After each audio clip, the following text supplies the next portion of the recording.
Hi, I'm Daniel Andrews, owner and creator of the DAN Show, The Dan Show, and welcome to my breakdown of the Detroit Lions. Now, if you're new to my channel, I've got one simple question for you. Do you want to talk football? Because if so, you're in the right place. That's all I do. There's this button right around here. See it, see it, see it. Bam! Hit that button. Become one of the greatest people on planet Earth. Now, before I start my video, I got to give a special shout out to the Luke G Field Review. If you are a Lions fan, if you are a Detroit sports fan, this is a guy you must follow. This is a must follow. If you are into Detroit sports, you got to follow my boy. I'm going to put a link in the comment section below. So here's how this works. I break down what I like about the Detroit Lions. Then I'm going to break down what I don't like, but stick around to the very end where I break down the Vegas over-under and if I am going to put action down on the Detroit Lions this year. Now, let's talk about what I like of the Detroit Lions.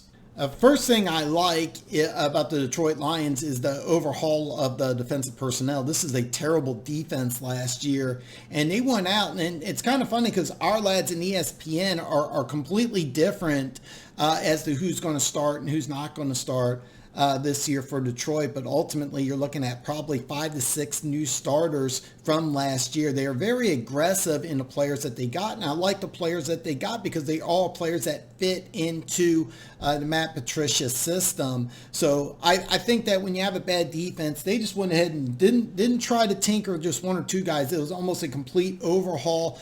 You could have as many as 7 new starters.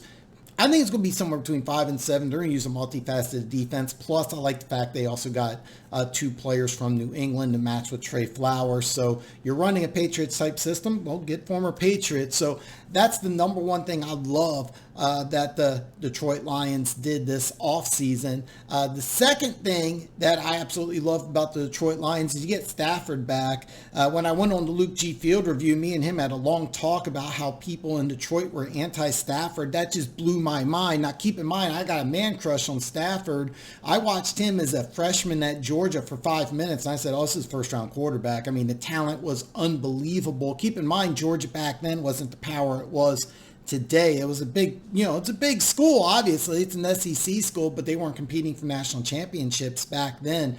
And like I said, I watched the kid for 5 minutes. I was like, this is a first-round quarterback. The arm talent is elite. I mean, this is a really good quarterback. And keep in mind, another thing that the Lions did, it's more like a subsection here. It's not something I really won't point out completely, but they also got Chase Daniel. He spent some time in Kansas City. I've always been a Chase Daniel fan. When Stafford went down, they didn't win another game. That's not surprising because the backup quarterback situation was bad. Chase Daniel can win games as a backup. Do you want him to start for an extensive period of time? No. But if you have to win 1 or 2 games out of, let's just say 4, can Chase Daniel do that? Absolutely. Backup quarterback situation last year could not. But getting Stafford back, getting a franchise quarterback. Now, he is coming back from an injury, but still, this is a franchise quarterback. This is a guy you can win with. I'm a huge Stafford fan. You should be too. The third and final thing I absolutely love about the Detroit Lions was DeAndre Swift. This was my dream pick for my Chiefs. I thought the Chiefs should have took him at pick number 32. They went with Clyde Edwards-Helaire, CEH as we call him here in Kansas City. I wanted DeAndre Swift. I thought DeAndre Swift was a better player. I actually thought DeAndre Swift is a better prospect than Josh Jacobs. Josh Jacobs had over 1,300 yards in 13 games. That's 100 yards a game, almost 100 yards rushing by himself. I think Swift's better. It would not surprise me if DeAndre Swift leads the team in receiving. And when I brought this up to a Lions fan, he's like, no, he's going to open things up for Galloway and Marvin Jones. I think it's going to be just the opposite. When you're attacking the Detroit Lions offense, you're going to take away the deep threat. You're going to want to take away those wide receivers. But Matthew Stafford's never had a player that he can just dump the ball off into the flat who can go 60, 70, 80 yards for a touchdown. He has that now in DeAndre Swift. Expect a lot of screens, expect a lot of draws, expect DeAndre Swift to get into the offense early and often. He doesn't have to be a full-time starter in the backfield. Don't be surprised. If you're in a PPR league, you need to pick up DeAndre Swift. It wouldn't surprise me if he has about 80 receptions this year. He might be the Detroit Lions leading receiver. I'd almost bet on it because I think that when you attack the Detroit Lions, take away the receivers, you've never had to worry about the underneath until this year. Now you got a weapon in DeAndre Swift, who I think is better than Josh Jacobs. You get him in the second round. That was easily the Lions' best draft pick. So the three things I absolutely love about the Detroit Lions going into 2020, you got 5, 6, 7 new defensive starters. You had a bad defense last year. Well, get rid of those guys, replace them with a bunch of new starters. It's varied because I'm looking at our lads and ESPN, different sources have different starters, but ultimately I think you're going with a minimum of 5 new starters. You have to do it. You get Matthew Stafford back. That's the number 2 thing. And on a side note, you also have Chase Daniels, your backup, a backup quarterback who can win games. That's another smart thing the Detroit Lions did this offseason. And third and final thing I absolutely love about the Detroit Lions is getting the guy who I wanted in Kansas City and DeAndre Swift. This is a weapon Detroit hasn't had since Barry Sanders. This is a good running back. Detroit Lions fans are going to fall in love with this guy. Now, let's talk about what I don't like about the Detroit Lions. First thing I don't like about the Detroit Lions is Corey Undlin. And the reason why I don't like Undlin is that for Lions fans that don't know, this is the new defensive coordinator. Both him and Patricia came on the scene as defensive assistants in 2004 for the New England Patriots. That's how these two know each other. But this is Undlin's first time ever as a defensive coordinator. What happened is he only spent 1 year in New England. Then he went to Cleveland. Then he went to Jacksonville. Then he went to Denver. Then he went to Philly. Almost the whole length of his career, he was a defensive backs coach. But this is the first time he's a defensive coordinator. Here's why I don't like it. You got a brand new defensive coordinator who's got to fix one of the worst defenses in football. And like I mentioned before, and this is something I like, is that you got 5, 6, maybe 7 new starters, but you have a brand new defensive coordinator. And if you don't know anything about Matt Patricia and the Matt Patricia defense, this is a very complex defense, even by NFL standards. So you have got a bunch of new starters trying to learn a very complex system with a first-time defensive coordinator. That's asking a lot.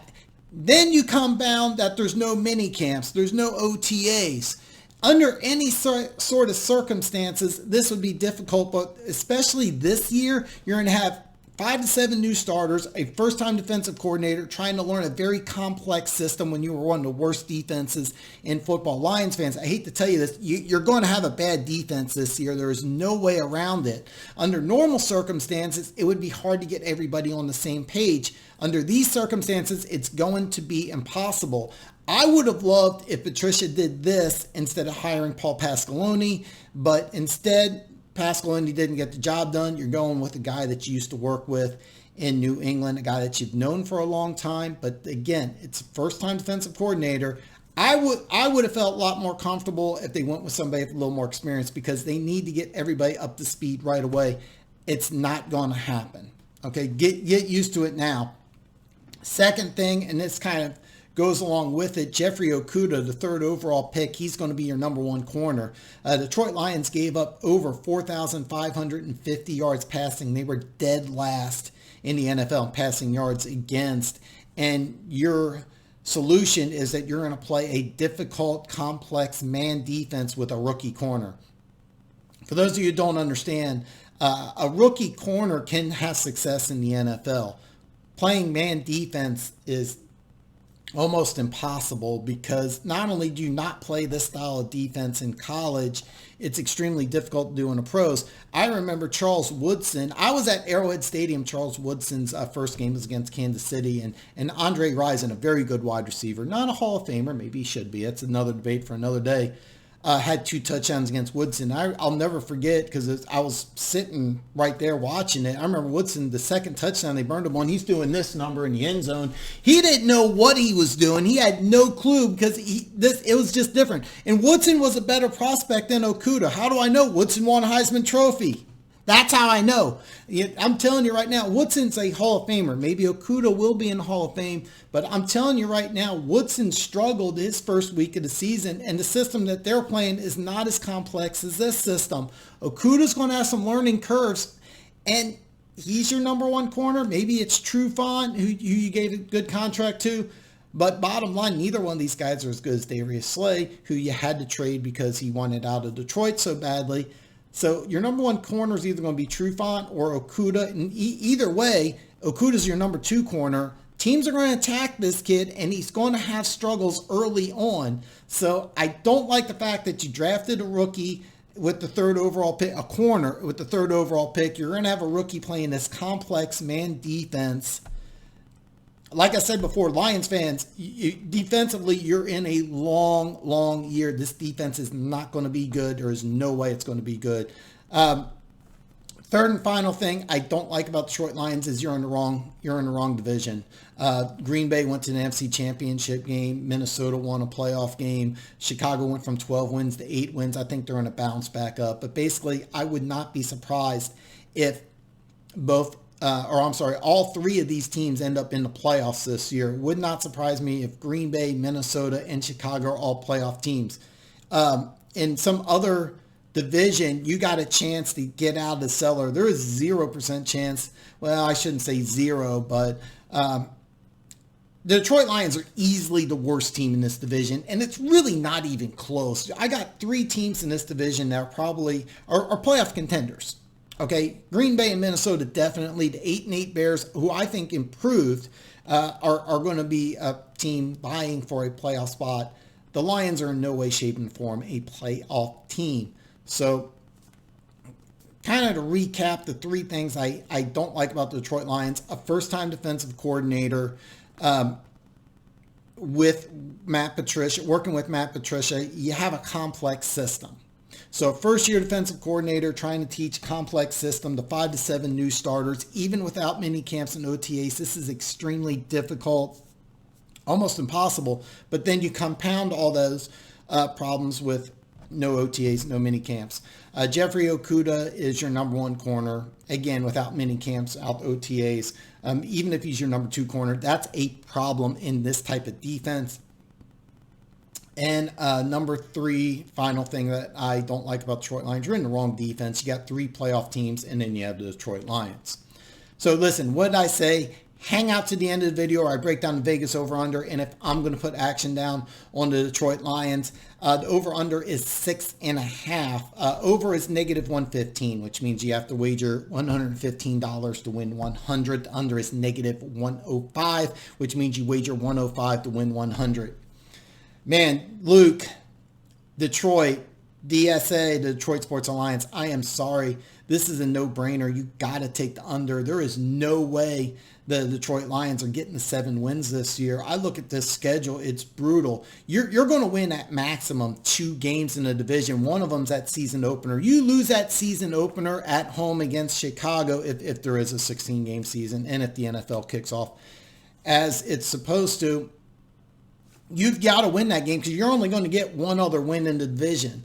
I see a maximum of 2. If you lose that game, you're probably going winless in the division.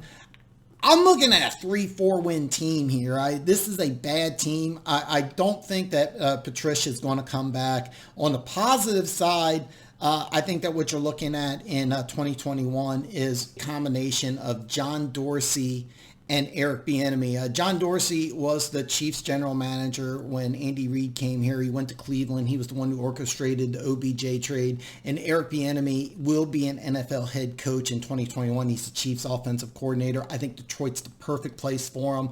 If you look at what the Detroit Lions have done in the past, they went after Matt Patricia from the Patriots. I think now they're going to take a look at the other successful franchise in the AFC, which is now the Kansas City Chiefs. They're going to grab him. John Dorsey was the general manager. Unfortunately, I think you're going to look at Quinn and Patricia. I think they're going to be gone. But look at 2021. You get bonus content here, Detroit fans. I think you're going to get John Dorsey combined with Eric Bieniemy and good things in the future. But unfortunately, 2020 is going to be a bad year. I most likely am going to put action on the Detroit Lions this year. I'm going to take the under and I'm going to collect. Now listen, don't forget to share this video. Give me the thumbs up, even you Lions fans who are mad at me. And tomorrow I'm going to break down the New York Giants. So hey, I'll see you tomorrow.